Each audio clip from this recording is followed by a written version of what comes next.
De 2 ans de sécheresse, Dieu annonce que la pluie va tomber et il envoie Élie prévenir le roi Akab. Mais au lieu de se contenter de porter la bonne nouvelle, le prophète lance un défi au prophète de Baal.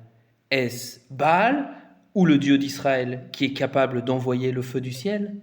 Défi relevé. Élie d'un côté, 450 prophètes de Baal de l'autre, chacun construit un autel et prépare un sacrifice. Les prophètes de Baal ont beau invoquer leur Dieu toute la journée, il ne se passe rien. Alors que quand Élie se met à prier, Seigneur Dieu d'Abraham, d'Isaac et d'Israël, fais que l'on sache aujourd'hui que c'est toi qui es Dieu en Israël. le feu du ciel embrase tout le bûcher. Élie profite de la liesse pour faire exterminer tous les prophètes de Baal. La Bible ne dit pas que Dieu en demandait autant. Et la pluie arrive enfin. Cependant, la reine Jézabel entre en grande fureur suite à l'extermination des prophètes de Baal. Élie se réfugie alors dans le désert pour échapper à la reine. Au désert, Élie prend conscience de son indignité. Il a annoncé un Dieu terrible en éliminant tous les opposants. Mais ne s'est-il pas trompé de combat? Désespéré, il se dit « Je n'en peux plus maintenant. Seigneur, prends ma vie, car je ne vaux pas mieux que mes pères.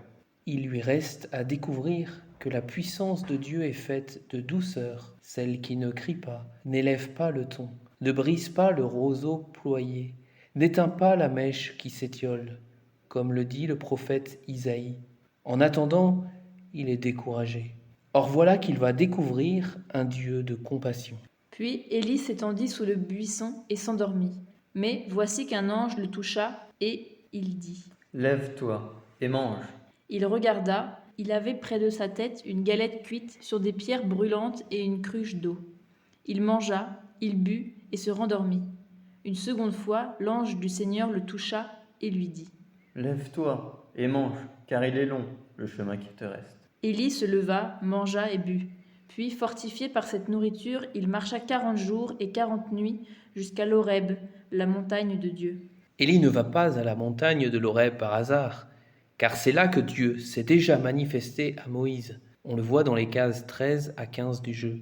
40 jours, c'est le temps qu'il a fallu à Élie pour se convertir, découvrir qu'il s'est trompé sur Dieu. Dans la Bible, le nombre 40 évoque une gestation. Peut-être parce qu'il faut 40 semaines pour donner naissance à un enfant.